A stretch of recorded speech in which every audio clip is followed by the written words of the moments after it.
Bienvenidos chicos de primero y segundo medio al 10º video del año, ya el penúltimo, en donde vamos a ver la Guerra Civil de 1891 y la República Parlamentaria, que es el periodo que le sigue a esta guerra. Como objetivo tenemos comprender las causas y el desarrollo de la Guerra Civil de 1891 y analizar las características de la República Parlamentaria, periodo que abarca desde 1891 hasta 1925. Entonces comenzamos con la Guerra Civil de 1891, para lo cual vamos a tener en cuenta algunas cosas que hay que considerar para poder entender de dónde viene esta guerra y a qué obedece.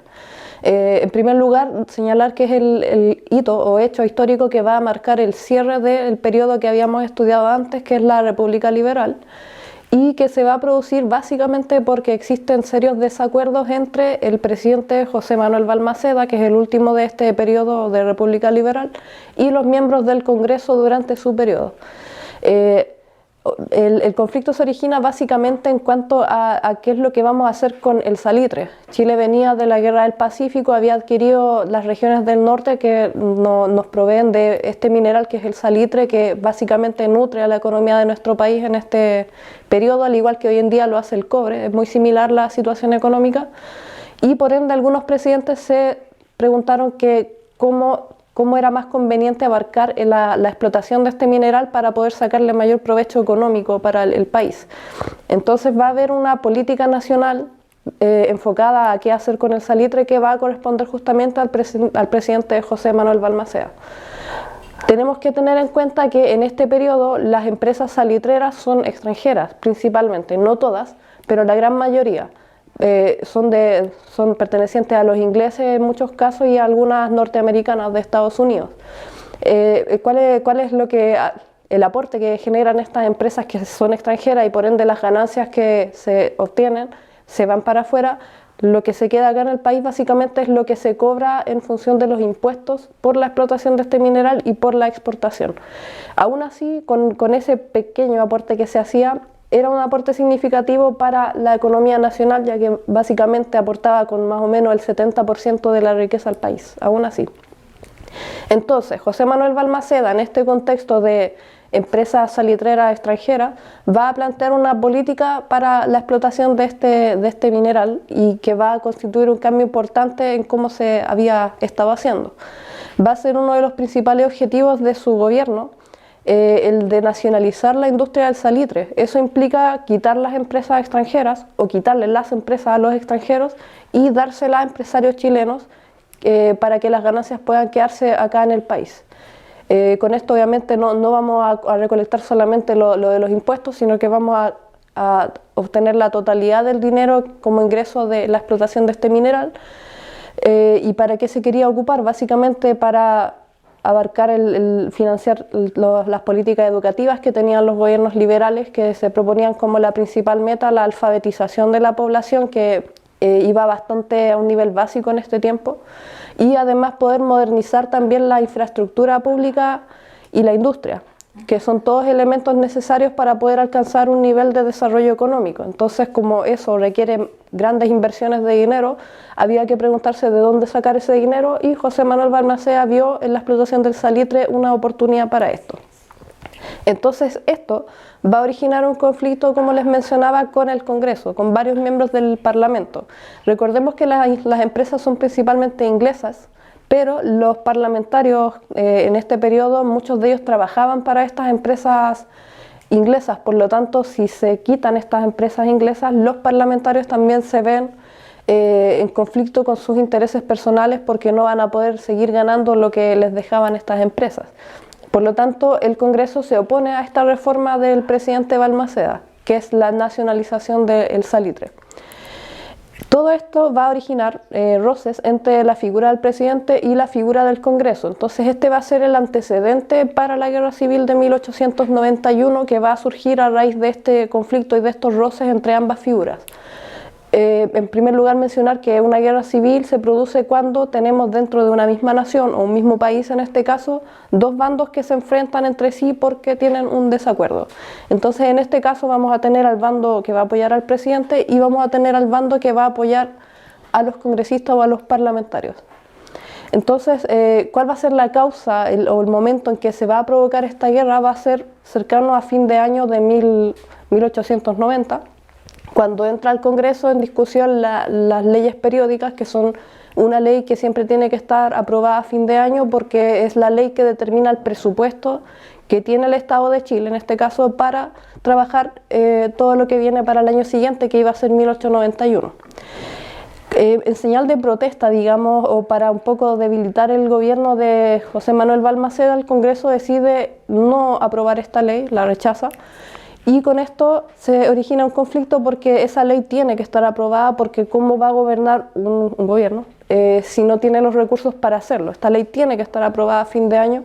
Entonces se genera este conflicto, por lo cual el presidente decreta unilateralmente que se va a ocupar el mismo presupuesto que se ocupó en 1890 para el año que viene.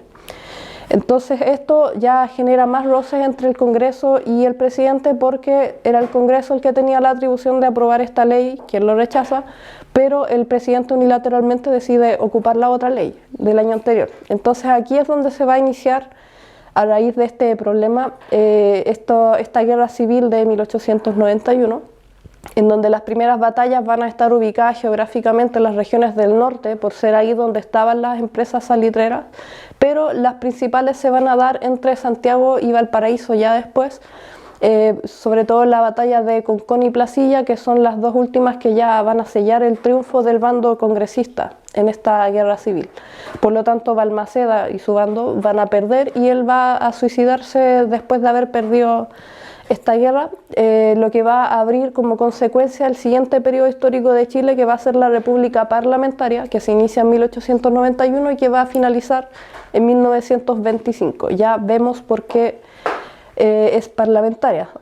Obedece a esto por la principal característica que tiene, debido a que, como gana el bando congresista en esta guerra, va a haber un cambio en la forma en que se va a desempeñar el sistema político de nuestro país, pero ese cambio no va a implicar ninguna reforma a la Constitución de 1833, que seguía vigente y que tenía como un sistema político un régimen presidencial donde el presidente tiene grandes atribuciones, que había sido reformado obviamente y que ya lo vimos como parte del periodo de la República Liberal, pero en este momento no se genera ninguna reforma, simplemente se actúa de forma distinta, de forma contraria. Tenemos al régimen presidencial como un régimen en donde la figura del presidente tiene mayores atribuciones y está por sobre el Congreso un poquito, y en el otro sistema, el régimen parlamentario, va a ser al revés. El Congreso va a ser quien va a estar por encima del presidente. Muchas veces el presidente va a quedar un poco incapacitado ante lo que realizaba el Parlamento o el Congreso. Eso es por definición entonces un régimen parlamentario. Pero les recuerdo que no hubo ninguna reforma a la Constitución y esto también originaba un problema, porque se genera un vacío legal que no permite decretar las normas y las reglas bajo las cuales va a funcionar este sistema. Por lo tanto, ante vacíos legales siempre hay problemas. Ahora, algunas de las prácticas que utilizaba el Parlamento o el Congreso para mantener su primacía por sobre el presidente va a ser el mecanismo de la interpelación, en donde el Congreso va a citar, a rendir a los ministros que decidía el presidente que tenían que ser ministros, y se les cita al Congreso a declarar. Y ahí se dan dos caminos. Puede ser el voto de confianza, en donde el Congreso acepta que esta persona sea el ministro, o la censura, que va a ser cuando se rechaza la existencia de esta persona como ministro. Por lo tanto, el presidente va a tener que hacer cambios de gabinete y mover ahí a sus ministros. Esto va a provocar la conocida rotativa ministerial, que es una característica de este periodo, debido a que el Congreso constantemente citaba a declarar a los ministros del presidente. Por lo tanto, hubo muchos cambios de gabinete en un muy corto plazo de años. Otro de los mecanismos que utilizaba el Congreso para mantener su primacía por sobre el presidente va a ser la clausura del debate, que lo hacían básicamente cuando no querían aprobar una ley que enviaba el presidente, y se hacían ciertas cosas para evitar que esta ley entrara en discusión, una de las cuales puede ser, por ejemplo, que simplemente no se presenten los congresistas a la discusión de esta ley, y por lo tanto no hay quórum para aprobarla. Por lo tanto eso queda archivado y no se discute. Ahora, vamos a pegar un pequeño salto a uno de los gobiernos que marca el quiebre en este periodo, el de la República Parlamentaria, y que le da el cierre para pasar al siguiente periodo, que va a ser la República Presidencial. Este gobierno va a ser el de Arturo Alessandri Palma, que se va a producir entre los años 1920 y el año 1925. Vamos a tener como antecedente o contexto para este gobierno que Chile venía atravesando la cuestión social todavía sin resolver, que habíamos estudiado como parte de la economía del salitre, en donde las condiciones de vida y de trabajo no eran claramente las mejores. Entonces se producen una serie de movimientos sociales que exigían un orden. También Chile venía atravesando algunos problemas económicos también sin resolver, en donde la población también sufre con eso porque les afecta directamente al bolsillo. Por lo tanto, tenemos un contexto en donde la población exige soluciones ante este problema, y en ese contexto se presenta como candidato Arturo Alessandri Palma, que es una persona que venía de la clase media, que es una clase nueva. Antes estaba bien marcada la clase alta y la clase baja, pero no existía la clase media.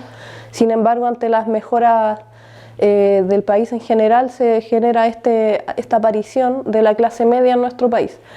Él se presenta como representante de la clase media a las elecciones de 1920 y como su principal promesa se compromete a resolver esta crisis que venía hace ya bastantes años sin resolver, pero además a reformar la Constitución de 1833, que les mencionaba que era un problema y que no permitía que los gobiernos pudieran gobernar muy bien, y por ende, ante un gobierno que no gobierna bien, la crisis nunca se va a resolver.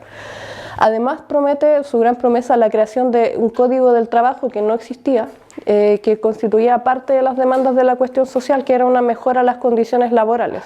Por lo tanto, un código del trabajo que siente ciertas reglas ayuda a solucionar un poco esa crisis.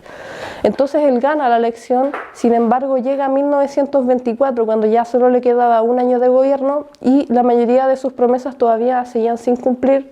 Él había intentado, obviamente, pero ante el Congreso un poco en negación a cooperar, las promesas no se habían cumplido. Por lo tanto, se va a producir en este año 1924 un hecho que llamamos como ruido de sables, que básicamente es un día el Congreso decide rechazar un aumento de sueldo a los trabajadores en general, pero también a los militares. Por ende, los militares se van a molestar ante este rechazo, pero instantáneamente empiezan a discutir la creación de una dieta parlamentaria que no existía, y la dieta parlamentaria es el sueldo que se le paga a un congresista o parlamentario por sus funciones como parlamentario. Entonces se rechaza un aumento de sueldo para militares y gente en general, pero se discute la creación de un sueldo para congresistas. Entonces esto parece un poco contradictorio, genera la molestia en el área militar, y un grupo de militares encabezado por Carlos Ibáñez del Campo se dirige al Congreso en ese año, 1924, a producir el ruido de sable, que básicamente es cuando toman un sable, lo golpean contra el piso en señal de amenaza ante el Congreso para que apruebe estas leyes, o es una amenaza un poco implícita. Ahí lo dejaban un poco a la imaginación, pero es una amenaza para que el Congreso se ponga a trabajar. Entonces el Congreso, después de esto, empieza a aprobar en tiempo récord bastantes leyes que tenían descansando hace mucho tiempo. Sin embargo, ante esta inestabilidad política, los militares interviniendo en política, el Congreso ahí un poco en desorden, el presidente Alessandri decide renunciar a su puesto en 1924 y se autoexilia a Argentina. Esto va a generar un vacío de poder porque nos quedamos sin presidente, pero los militares van a seguir ahí insistiendo, encabezados por Carlos Ibáñez del Campo, en ordenar un poco esta inestabilidad política. Sin embargo, en 1925 se le pide a Arturo Alessandri que regrese a su puesto por el desorden político que había en el país, y él vuelve a la presidencia a terminar su periodo porque le faltaba este último año, pero llega con un proyecto de constitución en el año 1925, constitución que es aprobada, y por lo tanto se reemplaza la constitución de 1833 por la de 1925, que incluía ciertos cambios. En esta constitución nueva se va a instaurar un régimen presidencial, en donde el presidente va a tener mayores atribuciones que el Congreso, y el Congreso tiene como función legislar, pero sin pasar por encima del presidente, como sí sucedió durante la República Parlamentaria. Además, un cambio importante es que se decreta la separación entre la Iglesia y el Estado para que la Iglesia se encargue de sus asuntos y el Estado de los suyos, pero sin intromisión de uno en las áreas del otro. Ahora, en términos políticos va a seguir existiendo cierta inestabilidad y se va a agravar la inestabilidad económica también. Finaliza el gobierno de Arturo Alessandri en ese año 1925 y va a suceder Emiliano Figueroa, pero Emiliano Figueroa va a nombrar a Ibáñez como ministro. Entonces, en términos prácticos, es Ibáñez quien va a estar gobernando un poco en representación de Emiliano Figueroa. Va a renunciar por lo mismo Emiliano Figueroa, porque básicamente no estaba gobernando él, y se va a iniciar un gobierno de parte de Carlos Ibáñez del Campo con ciertos rasgos dictatoriales, en donde va a haber una persecución de los opositores políticos y va a haber un nombramiento a dedo de los cargos políticos que había que nombrar en el gobierno. Este gobierno de Carlos Ibáñez del Campo va a ser duramente golpeado en 1929 por la crisis mundial económica, que se inicia en Estados Unidos, pero que rápidamente se expande a todo el mundo y que a Chile le afecta bastante grave, porque Chile depende de la economía del resto de los países, y si están todos los países en crisis económica, Chile obviamente se ve arrastrado también. Aparte, Chile ya arrastraba problemas hace varios años, entonces el panorama económico y social y político incluso también es bastante grave. En este contexto, Ibáñez obviamente va a hacer lo posible por solucionar esta crisis, pero ante la imposibilidad de hacerlo decide renunciar en 1931, en donde se va a originar una inestabilidad gubernamental, donde vamos a tener varias personas que van a intentar asumir el cargo de presidente, pero que ninguno va a poder dar respuesta efectiva a los problemas de la crisis. Esto va a durar hasta 1932, año en que se va a volver a postular Arturo Alessandri y va a ganar las elecciones, dando paso a un nuevo periodo político que va a ser la República Presidencial, que vamos a estudiar ya en la próxima guía.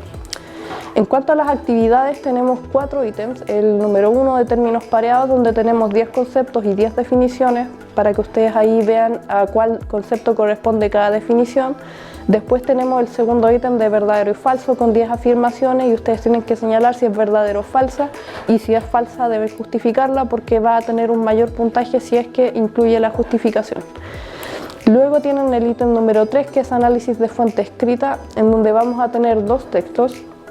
El primero va a ser una carta de José Manuel Balmaceda, que él deja después de haber perdido la guerra civil de 1891, y van a tener 2 preguntas de reflexión en relación a ese texto.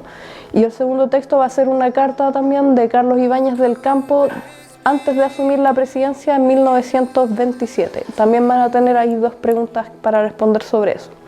Y por último, el cuarto ítem de análisis de fuente visual, en donde tenemos una caricatura. Van a tener una pregunta de análisis para esta caricatura, pero les pido que al momento de ver la caricatura la observen bien, vean que hay ciertas palabras escritas que les van a ahí sugerir un poco a qué obedece esta caricatura o qué es lo que busca representar, que tiene que ver con un hecho ahí que se produce durante todo este periodo que acabamos de estudiar.